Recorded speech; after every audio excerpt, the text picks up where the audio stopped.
হয় আজি নিশ্চয় ৰাইজৰ এটা আশা পূৰণ হ'ল কোকলাবাৰী সমষ্টিৰ অন্তৰ্গত এই উত্তৰ বকুৱা গাঁও ওচোপাত মানে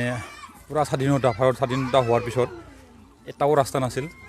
স্কুল মানে বিল্ডিং নাছিল একোই নাছিল ইয়াতে এতিয়া আমি সন্মানীয় প্ৰমোদ বড়ো ডাঙৰীয়া চৰকাৰ গঠন কৰাৰ পিছত আমি ইয়াৰলগীয়া উত্তৰ বকুৱালৈকে অহা ৰাস্তাটো আমি দিলোঁ এতিয়া এটা আজি মই শুভ উন্মোচন কৰিলোঁ উত্তৰ বকুৱা LP স্কুলৰ যি মডেল বিল্ডিং 27 লাখৰ আজি এটা বিল্ডিং আমি উন্মোচন কৰিলোঁ সেই দুটা বস্তুটো কমপ্লিটলি আমি 3 বছৰৰ ভিতৰতে আমি কৰিব পাৰিলোঁ ইয়াৰ পৰা আমি আশা কৰোঁ আৰু এই অঞ্চলৰ কাৰণে আৰু বিশেষ আমি কিবা কৰিব পাৰোঁ নাকি ৰাস্তাটো এক খাজা আৰু অলপ ৰহি আছে য'ত নেকি ফুলকামুৰি লিং ৰোড ফুলকামুৰিলৈকে যাই পায় ইয়াতে মুছলপুৰ যাই পায় সেই ৰাস্তাটো আৰু যদি কৰিব পাৰে এইখন গাঁৱৰ পৰা ৰাজহুৱাভাৱে বেলেগ বস্তু নালাগে আৰু ৰাইজৰ লগত মই আলোচনা কৰিলোঁ অলপ আগত তেখেতসকলে কৈছে কি আগতে BPFৰ সময়ত একোৱেই তেওঁলোকে পোৱা নাছিল কিন্তু তথাপিও তেওঁলোকে ভোট দিছে বুলি কৈছিল আৰু কৈছোঁ যে 10 বছৰ হ'ল হীৰা চৰণীয়াই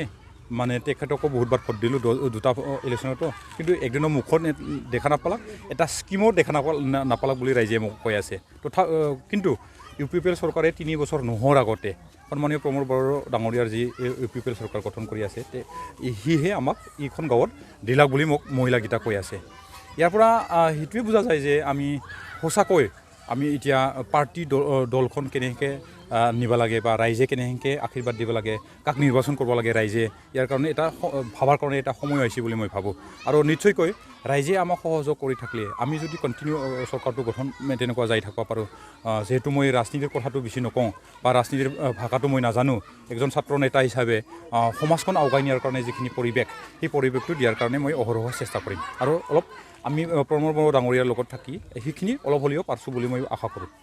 পথদলং উন্নয়নৰ লগতে শৈক্ষিক ক্ষেত্ৰখনো বিটাৰ চৰকাৰে গুৰুত্ব প্ৰদান কৰে হয় নিশ্চয় সিদিনা 3 দিনমান আগত সন্মানীয় প্ৰমোদ বড়ো ডাঙৰীয়া আমাৰ ইয়াতে উপস্থিত আছিল আৰু সিদিনা তেখেতে 6টা ডাঙৰ 5 কোটিৰ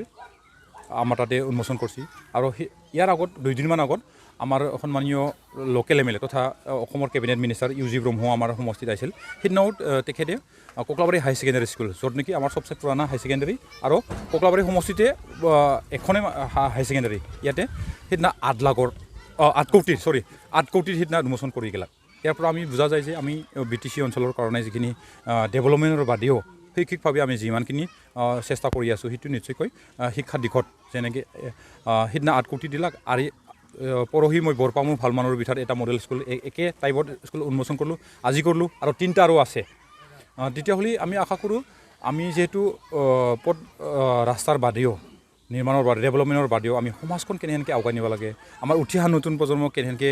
নিব লাগিব শিক্ষাৰ দিশত আমি বিভিন্ন দিশত যেনেকৈ আগবাঢ়ি নিব লাগিব ইয়াৰ বিষয়ে চৰকাৰে ইয়াৰ কাৰণে ভাবি থকাৰ কাৰণে আমি APSC UPCৰ কাৰণে Super 52 গ্ৰহণ কৰিছোঁ দুখীয়া ল'ৰা ছোৱালীক শিক্ষাৰ দিশত আগুৱাই নিয়াৰ কাৰণে তেখেতসকলক জ্ঞানী চেৰাং বুলি আঁচনি যোৱাকালি আমি ভাগালোঁ 200 জন ল'ৰা ছোৱালীক যোৱাকালি চেক বিতৰণ কৰিলোঁ শিক্ষাৰ দিশত আৰু শিক্ষা কৰি থকা পৰিয়ালৰ যোনে দুখীয়া তেখেতসকলকো অঞ্চাই বিথাংকি বুলি নাম এটা আঁচনি দি আমি অঞ্চাই বিথাংকি দি দুখীয়া পৰিয়ালক য'ত নেকি পৰা ল'ৰা ছোৱালী আছে তেওঁলোককো আমি সহযোগ কৰি আছোঁ ইয়াৰ বাদে অন্যান্য বহুত স্কিম আছে যি স্কিমক আমি দুখীয়া পৰিয়ালৰ কাৰণে একেবাৰে ভিতৰলৈকে গাঁৱলৈকে যাব পাৰিছোঁ বা নিব পাৰিছোঁ সেইকাৰণে আমাক ৰাইজে সহায় বা আমাক আশীৰ্বাদটো দিয়া আছে হ'ব